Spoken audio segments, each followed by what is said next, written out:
Bem, então, sem mais delongas, vamos começar pela semana passada, né? Vamos lá. Em vez de começar pelo começo, vamos começar pelo que passou. Então, na semana passada, nós pedimos para acompanhar aí pelo menos 3 grandes indicadores que teríamos ao longo da semana e eu trago para vocês os resultados. Dia 13/8 saiu a pesquisa mensal de serviços de junho no Brasil, e onde mostrou que o volume de serviços apresentou uma alta de 1,7 no mês. Dia 14/8, a pesquisa mensal do comércio de junho, no Brasil também, mostrou um crescimento de 0,4% do varejo no Brasil. O índice da inflação ao consumidor CPI de julho dos Estados Unidos subiu 0,2%, que representa então um recuo de 3,3% para 3,2% em 12 meses. A gente vai ver muita gente falar assim, 12 meses no Reino Unido, nos Estados Unidos, mais uma vez, eu volto a repetir, né? A gente vai mudar o nosso modelo de acompanhamento, né, no Brasil a partir do ano que vem, e deixará de ser no ano e passará a ser de 12 meses em diante. Entendi. Tá? No Brasil a gente ouve falar, está acumulado no ano de 3%. A gente costuma ouvir falar assim no Brasil, né? Ou seja, de janeiro até hoje está acumulado 3%. A gente vai deixar de ouvir falar isso. A gente vai falar de acumulado julho em 12 meses, a né? julho. Entendeu? Também o índice de inflação consumidor CPI de julho no Reino Unido, onde houve uma deflação. Você sabe o que é deflação, né? Sim. Inflação subiu. Inflação subiu, deflação desceu. Então, no acumulado de 12 meses diminuiu de 3,5% para 3,3%. Isso mostra que isso é uma característica que está acontecendo na zona do euro como um todo. Apesar do Reino Unido não estar na zona do euro, está mostrando que na Europa a inflação começa a ter sinais de controle. Sim. Né? E o PIB do segundo trimestre do Reino Unido cresceu 0,6%. Bem, diante de todas essas informações, na minha visão, o índice de preço ao consumidor deve continuar em alta no Brasil, não só pela influência do aumento da inflação no atacado, como a gente viu mais acima, mas também pela inflação dos serviços. Isso a gente não consegue ter controle há muito tempo, né? Que deve permanecer elevada e representa 35% do IPCA. Ou seja, o preço dos serviços, a inflação dos serviços, representa 35% do índice de preço ao consumidor amplo, que é a prévia da inflação. Sim. Então, eu acredito que o IPCA terminará 2024 por volta de 4,9%. E para 2025, se não houver nenhum sossego à vista, como a gente não está vendo, a inflação deve encerrar o ano em 5,1%. Assim, o PIB brasileiro deve ter um avanço de 1,2% no segundo trimestre, que ainda não foi apresentado, mas deve ter, pelo que a gente está acompanhando, deve ser por volta de 1,2% no segundo trimestre, e uma taxa de crescimento que é uma taxa de crescimento considerada forte para o país, né? Uma vez que a gente cresce em torno de 1%, 2%, 3%, quando muito. Já na segunda metade do ano, espero uma desaceleração da economia, pois o impulso dos gastos públicos tende a perder força. Assim, o que acontece? No começo do ano, né, os gastos públicos, a gente está aí, a gente tem um gestor público e se empenha muito dinheiro no começo do ano. Pagamento de aposentadorias, precatórios, gastos em geral, libera verbas para várias áreas. Isso movimenta muito a economia no primeiro semestre. No segundo semestre tende a cair um pouco. Já pisa no freio. Já pisa no freio, está final do ano e tudo mais. Tem pagamento de 13º e outras coisas. Tudo vai acontecendo e isso acaba o segundo semestre sendo sempre pior do que o primeiro. Então, o saldo entre o primeiro semestre, que está sendo forte, para um segundo semestre que deve ser mais moderado a fraco, eu acredito que o PIB deve ficar em 1,9% no 2024, que é uma posição pessimista diante dos indicadores que eu acompanhei no mercado. O mercado está falando acima de 2%. Eu não acho que chega acima de 2%. Por que eu não acho? Porque o mercado está deixando de avaliar cenários externos, né? Apesar do dólar começar a cair e a inflação do dólar diminuir, a gente está vendo uma briga muito grande em Brasília. E isso tende a piorar as contas públicas, e uma vez piorando as contas públicas, tende a dificultar os investimentos no país. Entendi. Aí é complicado mesmo. Bom, agora vamos aqui a terça-feira, né? Falar aqui de terça-feira. Mercado de luxo, mercado imobiliário de luxo tá em alta, né? Se a renda é alta, a demanda também. A procura dos endinheirados por moradias mais sofisticadas bateu recorde. e puxou o setor para cima. Mais da metade dos consumidores de alta renda, ou seja, os que ganham acima de 15 mil por mês, eles têm planos de comprar imóveis de luxo nos próximos 2 anos. Agora, me explica aí, Vitor, qual é a razão disso? Existem vários fatores, né?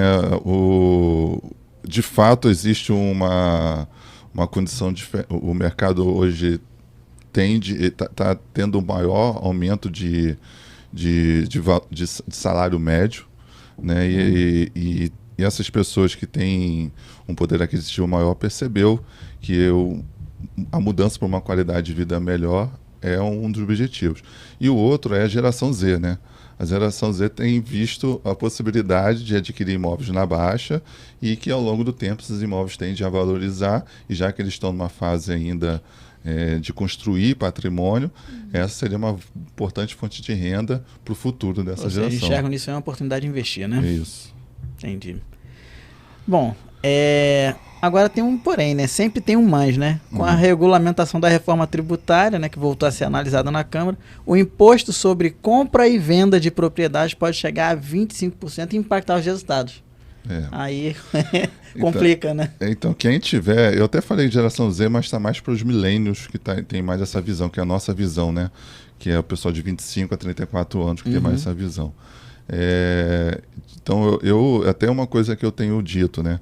É importante hoje, se você tem algum desejo de adquirir imóveis, que faça logo. Porque muito em breve vai ter essa nova regulamentação da reforma tributária e vai ter um aumento é disparar os valores. Ficar mais caro. Assim, os valores devem se permanecer, mas o imóvel vai ficar mais caro por conta da tributação mais alta. Porque a procura vai continuar. E a gente está vendo a procura por imóveis de luxo realmente aumentou no último período. Mas essa questão da tributação é que vai encarecer muito o processo de compra do imóvel. Complicado. Bem, na quarta-feira, na quarta-feira passada, também conhecida como dia 14/8, saiu isso é bom para a Aline aí, né, que trabalha com questões comportamentais. Saiu uma estimativa mostrando sobre as demissões que ocorreram no último período, né, avaliado. E teve uma alta de pedidos de demissão no país. O Ministério do Trabalho fez a maior pesquisa sobre o assunto com funcionários de diversas empresas. A grande debandada do ano passado bateu o recorde de pedidos de desligamentos. Já nesse ano, as demissões passaram de 4 milhões, uma alta de 14% em comparação anual. Embora a mudança para um emprego que pague melhor seja ainda o principal motivo, o salário está longe de ser a única razão para pedir as contas. Para os jovens, isso é mais os jovens, né, como sempre, a flexibilidade, principalmente trabalhar de casa, é uma prioridade. E assim, esse negócio começou com o home office, esses jovens, pessoal, eu falo sempre dos jovens, né? Você tem uma perseguição com os jovens, rapaz. Com os jovens hoje em dia. Os jovens é a locomotiva do... É o nosso futuro. É o nosso futuro, poxa, o futuro do país. É o nosso futuro. É quem vai garantir a sua aposentadoria. Não vai, não. Se eu depender desses jovens para minha aposentadoria, eu já estou trabalhando nela desde hoje. Mas os jovens, sempre eles, buscam o home office, né, o trabalho, flexibilidade, tudo mais. Mas a gente até falou isso no nosso primeiro episódio aqui, né, que a flexibilidade nem sempre é tão positiva. E os jovens botaram na cabeça que querem trabalhar de casa. Eles acham que é muito fácil, vou para a academia com fone de ouvido e vou trabalhando. E aí, com isso, a produtividade tem caído enormemente dentro das empresas. A gente vai ver até que teve uma pesquisa também sobre questão de flexibilidade, que essa eu até acho interessante, mas os jovens têm que botar na cabeça que isso está com os dias contados. Grandes empresas estão acabando com home office. O Brasil, como sempre, sempre larga por último. Quando o mundo já está acabando com home office, o Brasil ainda está caminhando, gateando ainda com home office. Eles procuram, né, sempre o maior equilíbrio entre a vida pessoal e profissional, a soma do mercado mais aquecido, que permite uma oferta maior. E aí também um ponto interessante, que saíram os resultados da versão brasileira para implementar uma semana de 4 dias úteis nas empresas. O governo, né, ele selecionou diversas empresas no Brasil durante um período. Isso aconteceu já alguns meses atrás. tem vários meses atrás, aliás, selecionaram algumas empresas que essas empresas se dispôs a diminuir a jornada de trabalho de 5 dias úteis da semana para 4 dias. E aí saíram os resultados oficiais dessa pesquisa. Então, acabou que ele sextou, né? Agora virou quintou. Quintou. Durante os 6 meses do programa piloto, 8 em cada 10 líderes das companhias disseram que a produtividade e o bem-estar dos funcionários aumentaram. A experiência foi considerada bem-sucedida, já que 19 das 21 semanas das empresas né? que participaram, seguiram com a redução da jornada, seguiram com a redução da jornada de trabalho. Isso, eu acompanhei também essa pesquisa acontecendo no Reino Unido. Também tem um ponto que é importante destacar. Da mesma forma como reduzir a jornada de trabalho, também reduziu o salário, tá? Sim, menos horas trabalhadas, né? O pessoal ganha 20% por hora, a né? menos, né? E assim, por empresário... Os países desenvolvidos trabalham ganhando por hora, né? Se trabalhou, ganhou. Não trabalhou, não trabalhou, não ganhou. E assim, do ponto de vista empresarial, isso pra gente praticamente não muda nada. Então, assim, eu preciso dos 5 dias ou 6 dias de trabalho. Então, se eu estou com um colaborador trabalhando só 4 dias, eu vou contratar outro colaborador para ficar ali. Não tem problema nenhum. Mas é possível na política trabalhista desses países, né? No nosso nesse aspecto até dá, até porque eu posso isso aqui. O que as pessoas precisam entender é que ela não tem condições de ganhar a mesma coisa que de uma pessoa que trabalha 40 horas. Claro. Então, se tiver todo mundo na mesma página, jogando o mesmo jogo, eu sou trabalhador, eu quero trabalhar só 4 dias na semana, então vou ganhar menos, tá tudo bem para mim. Eu sou empresário, eu vou pagar 4 dias, mas vou pagar menos porque eu vou precisar botar mais gente, tá tudo bem para mim? Tá ótimo. Se tá todo mundo na mesma página, tá ótimo. Funciona muito bem. Muito bom. Quinta-feira passada, dia 15, tá? Você come fora, Aline? Sim. Uhum. Você come fora, Vitor?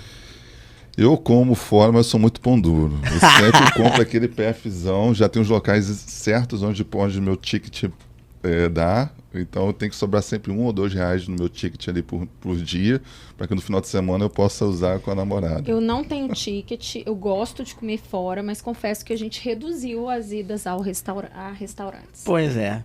Por falando em redução, né? O almoço está cada vez mais salgado hoje em dia. Nunca na história do nosso país comer fora de casa esteve tão caro quanto agora. Só para vocês terem ideia, uma refeição completa, né? O prato principal, bebida, sobremesa e o cafezinho, que não pode faltar. Não pode faltar. Tá saindo na maioria das vezes aí por R$ 51,61 na média. Mas é isso mesmo. Né? Isso, fazendo a soma, você vai gastar em torno de mais de R$1.000 por mês. Mais de R$1.000 por mês. Agora fala para mim aí, Vitor, por que isso importa pra gente? É importante porque pesa no orçamento de qualquer família. A gente está falando de praticamente um salário mínimo só para se alimentar fora, só para um almoço, para uma refeição. Para um membro da família. Para um membro, para uma refeição do dia. A gente tem que falar que tem café da manhã ainda, exatamente. Tem a janta, tem lanche. Só está falando do almoço. Sim. Então, assim, a importância é que isso pesa no orçamento de qualquer família. Então, a importância de encontrar fontes alternativas. E a gente está falando de uma refeição atípica, né? Não é a refeição que todos nós comemos todo dia. Eu, por exemplo, como tenho costume de não beber, então eu só como prato mesmo. E eu vou beber água quando chegar no escritório. Não é todo mundo que faz isso. Porque não faz sentido você pagar por uma refeição eu pago em torno disso, R$25, por aí, R$22 no PF, e pagar R$6 numa latinha de refrigerante. É doído.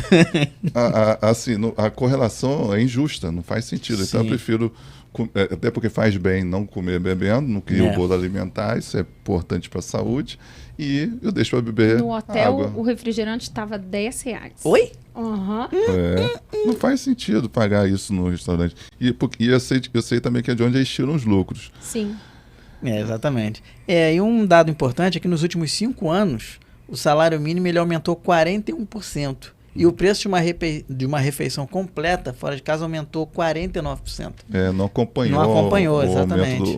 A variação dos salários. E assim, entre os brasileiros formais no país, 56% recebem um auxílio refeição. Ou seja, mais da metade do pessoal que trabalha formalmente recebe o VR da vida, o ticket de refeição. Só que, em média, o VR Brasil dura no máximo 11 dias. É o meu caso. O meu não, o meu dura bastante. Mas às vezes chega no final do mês, tá sobrando, dá até para comprar um japonês. Tem que aprender contigo. Tem que aprender comigo. É o PF sem água. É o PF sem água. Procure lugares que tem PF, que você vai conseguir economizar. E tem tudo ali que você precisa. Tem a proteína, o carboidrato, saladinha. É o que você precisa. Precisa mais do que isso. Também é cultura. É, mas ele está economizando para investir em mais um imóvel, porque vai aumentar o preço. Está economizando desde já. Tem que economizar de todos os lugares. Se eu não preciso, se o que eu preciso tem ali o suficiente para mim. Muito bom. E deixo para comer na hora certa que eu vou gastar. Né? Muito bom. Uma vez eu falei isso, né? Sobre o aumento. Eu dei uma entrevista num desses canais abertos. E me zoaram muito, porque a gente falava justamente sobre o preço dos alimentos tem crescido e tal, e era próximo do Dia das Mães. Você pagar o almoço do Dia das Mães com... Eu fui falando o quanto custa, quanto tem de imposto inserido em cada um dos... Desistiu. Aí no final eu falei, é mais fácil comer um cachorro quente, planejamento, ele leva a risca. Ficou semanas e semanas as pessoas falando sobre essa entrevista. Você ia dar um cachorro quente para sua mãe no Dia das Mães, né? A minha mãe gosta. Mas no Dia das Mães, né? Tua mãe fez tudo para você. Então, na sexta-feira, dia 16/8, eu trouxe essa informação e eu queria até fazer alguns adendos sobre ela. Saiu informação sobre que o Brasil não cumpriu as metas e piorou a educação das suas crianças, né? Mais uma vez, o Brasil está longe de alcançar as metas colocadas para a situação da educação do país. O desafio continua sendo a aprendizagem, já que os alunos estão aprendendo menos do que deveriam, principalmente matemática e português. Os resultados melhoraram de um ano para o outro, mas os nossos estudantes estão longe de ter uma performance como dos países considerados de primeiro mundo ou antes da pandemia. Não dá nem para comparar, não. Alunos da 6ª ao 9º ano do ensino médio e o fundamental ficaram abaixo da meta do país. Já os estudantes do 1º ao 5º ano atingiram até que atingiu a expectativa do país, que a nossa expectativa é lá embaixo. Se for comparar lá fora, esquece. Esse índice para mim é antigo, tá, Vitor? Eu acompanho muitas empresas, acompanho, né, seus funcionários aí, e principalmente os mais jovens, eles estão com muita dificuldade para escrever. Para fazer para escrever um português minimamente correto. Então, problemas de concordância. Português é uma língua difícil, ok. Mas, assim, beira quase um analfabetismo, sabe? É bem complicado. Eu digo isso por ter vivido muitos anos dentro do meio acadêmico. E eu, como docente, né? Eu fui professor de várias universidades no país todo. E eu não gostava de dar aula para graduação. Eu só dei aula para graduação 2 vezes. Uma porque eu fui obrigado, a outra porque eu comecei para ajudar uma turma que precisava se formar e aí acabei ficando lá, que a diretoria gostou, porque o meu negócio sempre foi pós-graduação. E eu notava que as pessoas tinham dificuldade de interpretar texto. Sim. Muita dificuldade. Eu lembro de 2 casos, vou falar rapidinho. Uma é a árvore de Natal, que a gente ouve falar tanto de offshore, né, que são os equipamentos submarinos. Teve um aluno dentro da nossa região que desenhou uma árvore de Natal como sendo a árvore de Natal de fato. Na verdade, o tema era sobre períodos sazonais. Era alguma coisa sobre período sazonal. E aí ele falou que a Petrobras tinha muita dificuldade na época do Natal. Quando eu comecei a ler isso, eu falei, não vai terminar desse jeito, não. Ele não vai terminar essa questão desse jeito. Terminou. Quando a demanda por árvore de Natal aumenta. Caraca. Mas, Vitor, eu vou falar, eu sou mineira, sou de Belo Horizonte. Quando eu cheguei aqui, trabalhando com hotelaria, eu fui visitar algumas empresas. Eu lembro que eu fui na NOV. E aí eu perguntei para a recepcionista, né? Essa empresa aqui trabalha com o que? Ela falou assim, a gente fabrica árvore de Natal. Na minha cabeça eu vi os pinheirinhos assim. Sim, mas é normal, você é de Minas Gerais, você não trabalha na área e você não é formado na área. Fora do contexto, totalmente né? fora do contexto, é normal. Mas eu aprendi, né? Porque eu falei assim, aí eu olhei pra cara dela e falei assim, árvore de Natal? Ela, é aquela ali. Aí tinha umas fotos, aí aquele formato, né? Entrando pra dentro do mar, assim. Aí eu falei, entendi. Aí eu aprendi pra nunca mais errar. E assim, agora eu tô falando de uma turma de engenharia. Dentro não faz o menor sentido. Uma cidade que vive isso. De petróleo, e minimamente que a pessoa já viveu isso em algum momento. Mas mesmo que não fosse, né, imagina que tivesse caído uma questão dessa no Enem. Você não quer saber se a pessoa estudou, se a pessoa... Qual contexto a pessoa quer que a Sim, pessoa tinha saiba. um texto ali, né? Tinha um Contextualizando, texto, sim. Um texto. A resposta foi totalmente aleatória. Só sei que num país onde que, né, com esses resultados aí, a educação realmente não é prioridade. Agora, será que nas escolas particulares esse dado muda? Não. Mesmo tendo desempenho melhor, também não conseguiram alcançar as metas de aprendizado nas escolas públicas. E é aí que eu quero abrir um adendo, tá, sobre isso, mas por quê? Os pais, né, eles acham que botando a criança na melhor escola da cidade ou a mais cara da cidade vai garantindo a melhor educação. Ledo engano, papai e mamãe, ledo engano, muito pelo contrário.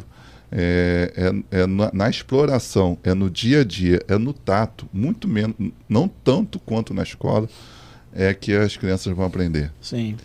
A escola, hoje em dia, principalmente essas de fama, populares, caras, que tem outdoors espalhados na cidade toda, essas se tornaram simplesmente uma vitrine para aprovação em concurso, para fazer outras crianças entrar. Então, eles doutrinam os seus alunos a passarem em concurso.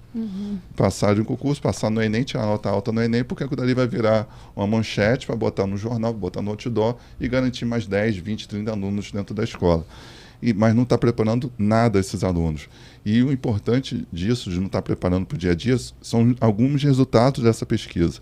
Uma a cada 5 cidades, os alunos do quinto ano, não sei se hoje é a nossa quinta série, né, porque mudou, né? Na minha época era quinta série, eu acho que não é. Quinto ano é a quarta série antigamente. É a quarta série antigamente. Não sabe somar moedas de 25 centavos com 50 centavos. Meu Deus.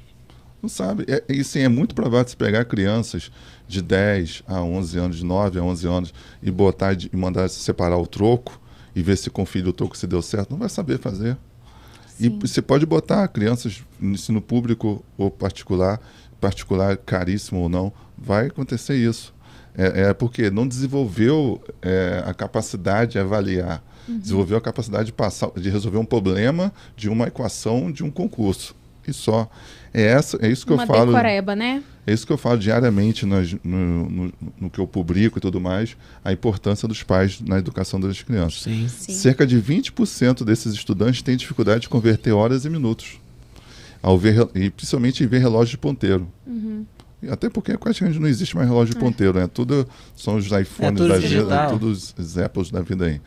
No 9º ano, o desafio está em entender as unidades de medida, fazer somas e quantias de dinheiro. E a maior parte dos alunos do ensino médio não entende o sentido de uma notícia e não reconhece o humor e a ironia nas crônicas. Isso é um fato que eu vivencio diariamente. Eu sempre fui um cara irônico, porque eu trabalhei com empresas com peão, obra e tudo mais, e a ironia é o tempo normal. Quinta série, o ambiente é esse. E eu tenho cada vez mais parado de fazer isso, porque as crianças não sabem lidar com a ironia, não sabem lidar com a crônica, com a brincadeira. Para elas tudo é ferro e fogo, porque elas levam no sentido literal da coisa. Literal. E aí entra no... pro bullying, né? Entra pro bullying. Porque como eles não sabem diferenciar o que é uma crônica, o que é uma pegadinha, o que é uma piada, ou o que é um humor... porque dentro da escola não tem mais isso, né? A dificuldade de lidar com isso, porque o foco é só passar, a gente está criando simplesmente robôs dentro da escola.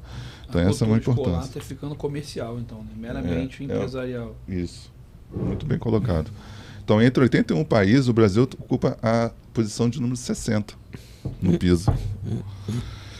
Bem, a gente está finalizando. Preocupante esse dado aí. Né? Você me alertou. Eu quero saber qual é o dado do Brasil que não é preocupante. É difícil. Nem o futebol agora dá para dizer que não é preocupante. Está difícil. Tá difícil. A gente está finalizando já. Eu trouxe para o sábado mais uma informação do nosso velhinho lá, Warren Buffett, que eu falei para vocês, acompanhem. Lembra que eu falei, vou criar um quadro? Eu falei. Então, como diz, eu estou só observando esse velhinho trabalhar. Eu vi ele vendendo os negócios, esse cara vai começar a gastar dinheiro daqui a pouco. Onde ele vai botar dinheiro? Então começou. Depois de fazer de quase 80 bilhões de dólares da Apple, a empresa dele, gestora desses fundos, aportou 226 milhões de dólares em ações da rede de lojas e cosméticos Ultra Beautiful. E 185 milhões de dólares em ações da fabricante de peças de aeronaves ACO. Então deve ter coisa aí por Ele tá vendo coisa aí. deve ter uma possibilidade de crescimento e alavancagem muito alta. Tivemos um grande deal, né, uma fusão entre a Cobasi e a Pets, que assinaram o acordo no final da semana passada, onde a Pets vai ficar com 52,6% e a Cobasi com os outros 47,4% da empresa e prevê uma receita líquida de 7 bilhões. É um mercado de pet que é uma coisa tá crescendo, que é né, muito no Brasil, grande, né? Se expansão. você queria saber que o Brasil é bom. O Brasil é bom no agronegócio. Isso é verdade. Verdade. Também na parte de pets também é muito forte. Mas o agronegócio é anos-luz a outros países. É muito, muito longe. Bem, deixei reservado a segunda-feira para a gente falar um pouquinho mais. Então, está acompanhando Brasília, já que você é candidato? Rapaz, sinceramente, eu estou focado no momento no município. Por conta as informações são muito voláteis. Sim. A gente acaba focando um pouco mais local. Então, tudo começou o Moraes, como sempre, né? Eu até passei essa notícia aqui, mas como eu vou falar sobre Brasília, a gente começou aí o final de semana com o Elon Musk saindo do Brasil, né? Depois que ele tirou os funcionários da X. Aqui do Brasil, porque o Alexandre de Moraes mandou retirar alguns perfis, né? Um deles do Alan, que não é o nosso Alan aqui. Graças a Deus. É o Alan dos Santos, né? Sim. Que está foragido, está nos Estados Unidos. E aí falou que não vai tirar e pronto. E aí ele saiu do país. E mesmo perdendo receita, né? Perdendo alguns anunciantes daqui. Bem, antes esquecida na Câmara, por conta disso, a Câmara dos Deputados resolveu se movimentar, porque a gente está vendo o STF julgando e mandando e desmandando quando deveria ser um moderador, vamos dizer assim. Então, o Arthur Lira desengavetou, né, algumas PECs, que é o proposta de emenda da Constituição, entre as decisões monocráticas, ou seja, agora não basta apenas um único juiz demandar, dizer e fazer. Todos os 10 ministros da Corte têm que aprovar. E também autoriza que 2,3 terços dos deputados e senadores possam suspender as decisões do STF. Esse é uma boa decisão, traz um equilíbrio. Porque o STF muitos anos se considera o último, né? Sim. Sempre se considerou o último e não deveria ser. No Brasil, como falta o quarto poder, que seria o poder moderador, eles se acham dono desse poder. Sim. E não é a verdade. Não é bem assim. Quem representa o povo é a Câmara do Povo, que a Câmara do Povo é a Câmara dos Deputados. Para isso. E os ministros do STF não foram eleitos para isso. Para finalizar, gente, trouxe uma informação sobre negócios. Um modelo de Netflix pode salvar as companhias aéreas. Como as companhias aéreas vivem endividadas, a gente está vendo a Gol aí, que pediu recuperação judicial. Houve uma proposta que está sendo muito difundida, cada vez ganhando mais força, que é uma assinatura de voos. A empresa Wizz Air, que, se eu não me engano, ela é de onde? Húngara, de médio porte. Ela cobra 500 euros por ano para você voar em qualquer lugar. Que interessante. Usar os aviões, um modelo de negócio legal. É a mesma forma do Netflix, né? Como o Netflix acabou com as locadoras. Ela deixa, você paga por mês e você consome quando você quiser. Sim. Qual é a relevância disso? Cerca de 20% dos voos domésticos saem vazios, com cadeias, cerca de 20% dos assentos saem vazios. Então, assim, você está deixando de ganhar, uma vez que esse voo está sendo vazio com cerca de 20%. E mesmo que você consumisse o tempo todo, o custo daquela pessoa ali é muito baixo. Então, vale muito a pena, porque é uma receita recorrente. Muito o uso bom. de mensalidade, de assinatura, é uma receita recorrente.